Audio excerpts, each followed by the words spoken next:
Hello students, I am Anjali Singh from Infinitive Vision. So today we are going to discuss the pattern and some of the syllabus of chemistry in NTSC Stage 1 examination कि paper किस level करीब का आता है आपका और कौन कौन से टॉपिक्स इंपॉर्टेंट है, किस तरीके से एग्जामिनेशन के लिए हम प्रिपेयर करें and how to approach it.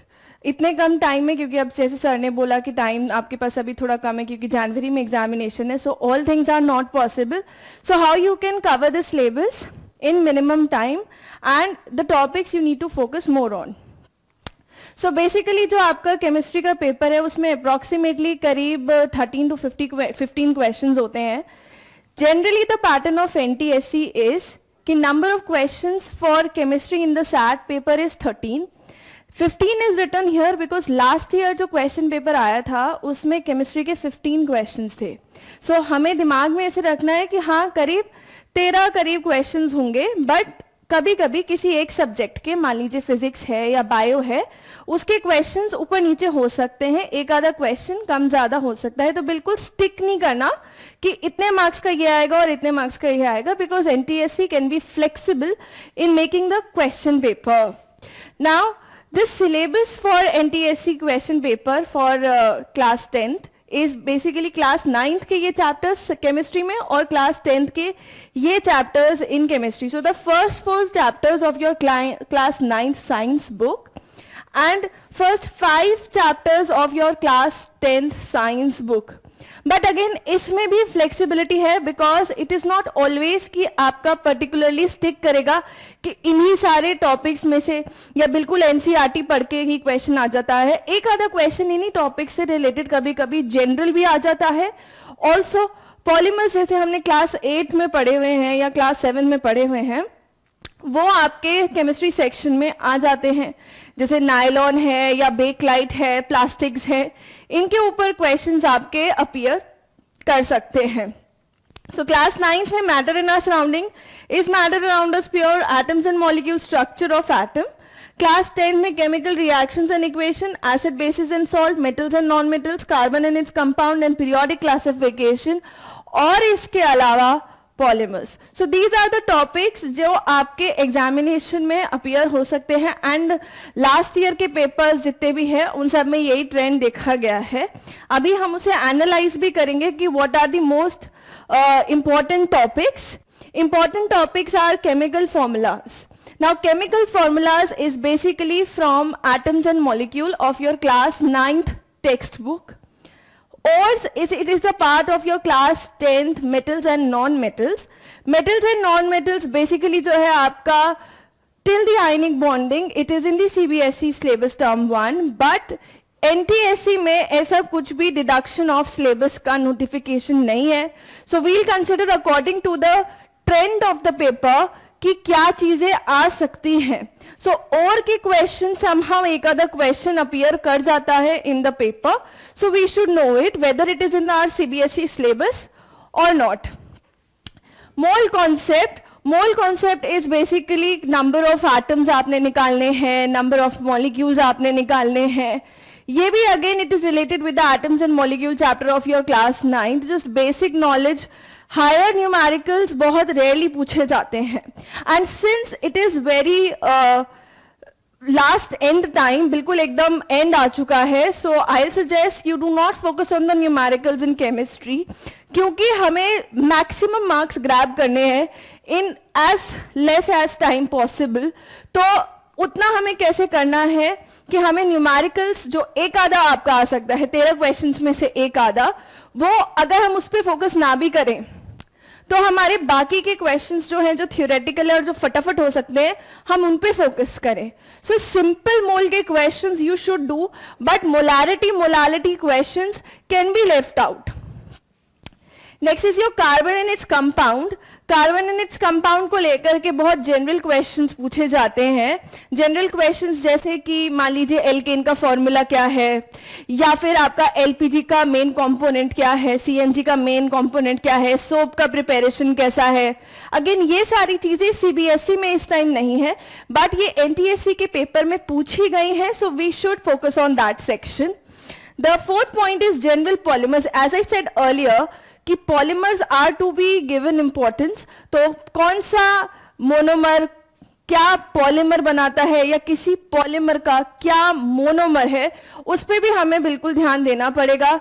ज्यादा डीप में नहीं चाहिए। क्लास 8th में आप जो भी पॉलीमर्स पढ़ते हैं जैसे नायलॉन, रेयॉन, प्लास्टिक्स, बेगलाइट, पीवीसी, पेट, ये सारी चीजें हैं, इन सब के आप मोनोमर जरूर ध्यान कर लीजिए कि जैसे नायलॉन का मोनोमर क्या होता है या पेट में क्या डला हुआ होता है, फुल फॉर्म क्या होती है, सिंपल चीजें, बेसिक चीजें। Next, acid bases and salts. Acid bases and salts is a very important chapter with respect to the NTSE examination. The pH questions are very much asked. हर एक paper में in the last 5 papers there are at least 1 or 2 questions from acid bases and salt and also that of pH. pH क्या है कि हम generally class 10th में CBSE में हम pH का formula नहीं पढ़ते हैं, but the pH formula के ऊपर बेस्ड क्वेश्चन, और बहुत ज्यादा डिफिकल्ट क्वेश्चंस नहीं, बहुत ही ज्यादा सिंपल क्वेश्चंस एनटीएससी में पूछ लिए जाते हैं। So we should give them some focus और time. Next is the trend of the last 5 years पेपर, कि ये सारे चैप्टर्स हैं, इनमें से कौन से क्वेश्चंस हमारे पूछे गए हैं। As you can see matter in our surrounding has no questions. अभी लास्ट 5 years में इससे कोई क्वेश्चन नहीं पूछा गया क्योंकि ये बहुत ही ज्यादा बेसिक चैप्टर है। It tells you about solid, liquid, gas. Just one important thing is कि लेटेंट हीट क्या होती है एंड समहाउ कभी एक आधा बार स्पेसिफिक हीट का question. Otherwise it has not been asked in the last 5 years.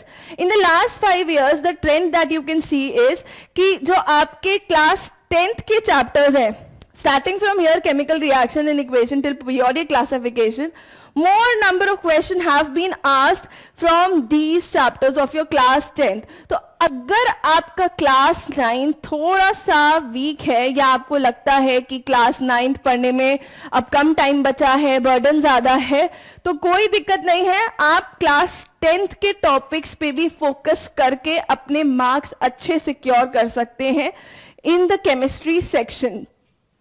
So important topics अगर हम इसके अकॉर्डिंग देखें, सो सी केमिकल रिएक्शन में से लास्ट ईयर 3 क्वेश्चंस आए। लास्ट ईयर वाले ट्रेंड में जो 15 क्वेश्चंस थे, you can see most of them are from class 10th, only 2 questions, यानी कि 13 क्वेश्चन तो बिल्कुल क्लास 10th के ही थे। एसिड बेसिस ऑन सॉल्ट में अगर हम लास्ट 5 years का ट्रेंड देखें तो सबसे ज्यादा क्वेश्चन आपके एसिड बेसिस एंड सॉल्ट्स में से आए हैं 5, 4, 3, 3, 3 and carbon and its compound it is 2, 4, 3, 2, 4. So we can say that acid bases and salts and carbon and its compound को हम लीव नहीं कर सकते. These are very very very important topics. अगर आपको लगता है तो इनकी समरी रीड कर लीजिए आप NCERT के पीछे, otherwise give mock test. Next is strategy, कैसे हम प्रिपेयर करें for the examination since very less time is left. So हम क्या कर सकते हैं कि हम PYQ सॉल्व कर सकते हैं. Previous year questions need to be solve ताकि आपको आइडिया हो जाए कि किस लेवल तक का पेपर आ सकता है या किस लेवल तक का पेपर आया हुआ है पिछले कुछ सालों में, तो that you can know. So basically for strategy you need to solve the previous year question papers. Every teacher will suggest you this and this is the guru mantra.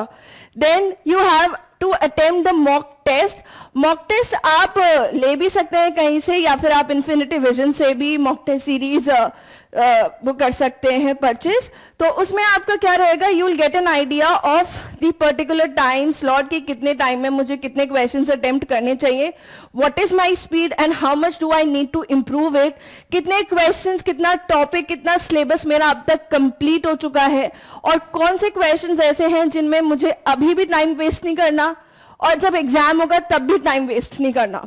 Because it is very very important कि आपको ये पता हो कि जब हम exam attempt कर रहे हैं what questions need to be done and what questions need to be left. अगर आपको से कोई सवाल नहीं हो रहा है और आप उस पर स्टक है तो it will just waste your time. So you should know कि what questions are important and can be done by you. So solve the previous year question papers and attempt the mock test. Now we are seeing some sample questions here from chemistry section of NTSE previous year question papers. कुछ sample questions हैं. ये आपके पहले के examinations में आ चुके हैं, इससे थोड़ा सा हमें ये आइडिया लग जाएगा कि कैसा क्वेश्चन आ सकता है. So this is one of the difficult questions कि ये अभी तक हमारे उत्तर प्रदेश का हाईएस्ट है कि ये आपका थोड़ा ज्यादा लेवल का क्वेश्चन है. बाकी क्वेश्चंस इससे थोड़े कम लेवल के ही होंगे या इस लेवल तक के आ जाएंगे. So this question is based on molarity. 15 ml of NaOH solution gets completely neutralized with 10 ml of HCl solution. यानी कि न्यूट्रलाइजेशन रिएक्शन हो रहा है NaOH और HCl के बीच में. 15 ml NaOH का एक सोल्यूशन है. मैं रिएक्शन लिख देती हूं इधर. NaOH plus HCl will give NaCl plus H2O. This is a basic neutralization reaction. Everybody knows it. Now, आपसे बोला गया है कि एक 15 ml solution of NaOH neutralise कर देता है completely 10 ml solution of HCl को.